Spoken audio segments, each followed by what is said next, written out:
नमस्कार। पहले चरण में बंगाल में बम्पर वोटिंग हुई है। इस वोटिंग ने सारे रिकॉर्ड्स तोड़ दिए हैं। 90% वोटिंग बंगाल के इतिहास में कभी भी नहीं हुई। तो पहला सवाल यह है कि पहले चरण की वोटिंग क्या कह रही है, कौन जीत रहा है बंगाल? तो इसका जवाब यह है कि ज्यादा वोटिंग से बिहार में सेटिंग सरकार जीती थी, ज्यादा वोटिंग से मध्य प्रदेश में सरकार रिपीट हुई, ज्यादा वोटिंग से महाराष्ट्र सरकार रिपीट हुई। तो बंगाल की ज्यादा वोटिंग ममता बनर्जी की जीत की तरफ इशारा कर रही है। अगर चुनाव आयोग जीतने देगा तो बंगाल में एड़ी चोटी भाजपा लगा ले, लेकिन लोगों के वोट से सत्ता में आती हुई दिखाई नहीं दे रही है। भाजपा पिछली बार 77 सीटें जीती थी। 57 सीटों पर 10,000 से कम का जीत का मार्जिन था। चुनाव आयोग ने 91 लाख वोट काट डाले हैं। अगर चुनाव आयोग की मेहनत सफल रही, ये 57 सीटें भी भाजपा को दे दी जाएंगी तो कुल 134 सीटें होती हैं। बहुमत 148 सीटों का है, यानी आंकड़े बंगाल में ममता बनर्जी को सत्ता में लौटता हुआ बता रहे हैं। बंगाल में हुए बम्पर मतदान पर ममता बनर्जी ने कहा कि बंगाल के लोगों ने एसआईआर के विरोध में वोट डाला है। पहले चरण में बंगाल की 152 सीटों पर वोट डाले गए। अब 29 अप्रैल को दूसरे चरण के लिए वोट डाले जाएंगे। उधर तमिलनाडु में भी 234 सीटों पर रिकॉर्ड 82.24% वोटिंग हुई। बंगाल में 2016 में पहले चरण में 82.66% वोटिंग और 2021 में 83.17% वोट पड़े थे। लेकिन 2026 में यानी अभी आंकड़ा जो है वो 90% को पार कर गया है। टीएमसी का यह दावा है कि बंगाल की जनता ने पहले ही चरण में टीएमसी की बम्पर जीत पर मुहर लगा दी है। तो बीजेपी नेता शुभेंदु अधिकारी का कहना है कि अगर बंगाल में परिवर्तन न हुआ तो सनातन खत्म हो जाएगा। दोस्तों, पहले चरण में टीएमसी बीजेपी पर भारी नजर आ रही है। पोलिंग बूथ के बाहर ममता बनर्जी की कार्यकर्ता मुस्तैद रहे तो कुछ सीटों पर बीजेपी और टीएमसी के कार्यकर्ताओं के बीच झड़पें भी दिखाई दी।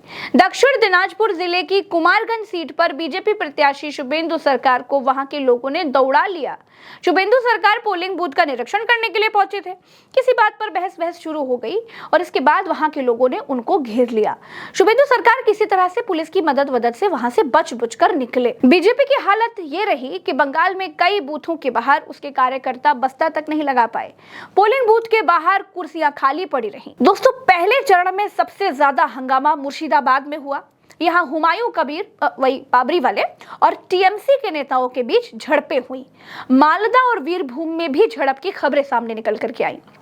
दूसरी तरफ बंगाल में जो टीएमसी के कार्यकर्ता सड़क किनारे चुपचाप पार्टी का बस्ता लगाकर बैठे थे, उनके साथ किस तरह का व्यवहार हो रहा था वो भी देख लीजिए जरा। दोस्तों, पिछले 3 चुनावों का ट्रेंड देखिए तो बिल्कुल साफ पता चलता है कि बंगाल में ज्यादा वोट प्रतिशत हमेशा ममता बनर्जी के साथ रहता है। टीएमसी सरकार बनाती है। पहले चरण के वोट प्रतिशत ने टीएमसी को और ताकत देती है। ममता बनर्जी और उनकी पूरी पार्टी का कॉन्फिडेंस और भी ज्यादा बढ़ गया है। इस बीच दोस्तों, दुनिया के चर्चित प्रेडिक्शन प्लेटफॉर्म पॉलीमार्केट पर पिछले 48 घंटों में टीएमसी की सरकार बनने की संभावना करीब 7% और बढ़ गई है। अभी तक ममता बनर्जी के चौथी बार सरकार बनाने की संभावना करीब 47% तक थी, जो पहले चरण की वोटिंग के बीच 54% पर पहुंच गई है। अब बंगाल में दूसरे चरण पर जोर है। अमित शाह 27 अप्रैल तक बंगाल में ही रहेंगे। हैरानगी इस बात की है दोस्तों कि हर राज्य में हर चुनाव में भाजपा घुसपैठियों को भगाने का मुद्दा बनाती है, लेकिन जीत के बाद भी कभी घुसपैठिए भगा नहीं पाती है। अमित शाह घुसपैठियों के पीछे लगे हैं तो प्रधानमंत्री के हाथ झाल मुड़ी लग चुकी है। बात करने के लिए कोई बात तो चाहिए। इंटरनेशनल बात इस वक्त हो नहीं सकती, इसीलिए झालमुड़ी पर बात हो रही है कि झालमुड़ी ने भी कुछ लोगों को जन्नाटेदार झटका दिया है।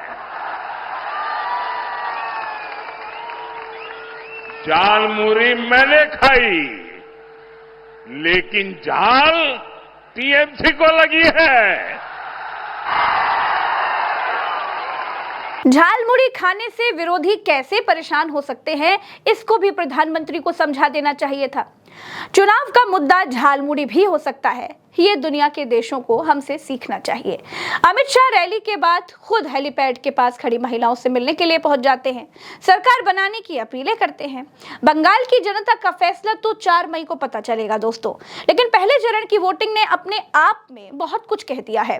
पहले चरण में बम्पर वोटिंग के बाद ममता बनर्जी ने एक रैली के दौरान कहा कि मैं लोगों के मन को जितना समझ पाई हूं उसके हिसाब से अभी तक हुए मतदान को देखते हुए ये कह सकती हूं कि हम पहले से ही जीत की स्थिति में हैं। मुझे किसी पद में कोई दिलचस्पी नहीं है, मैं सिर्फ केंद्र में भाजपा सरकार का अंत चाहती हूं। दोस्तों, बंगाल में जबरदस्त जोश है, गजब का उत्साह है। वोटिंग के लिए लाइन में लगी महिलाओं की तस्वीरें बंगाल की कहानी को खुद बयां कर रही हैं, बता रही हैं कि बंगाल वोटिंग में पीछे नहीं है। वो जानता है कि अधिकारों के लिए, विकास के लिए वोट डालना बहुत जरूरी है। किसे वोट दिलेन? किसे वोट दिलेन?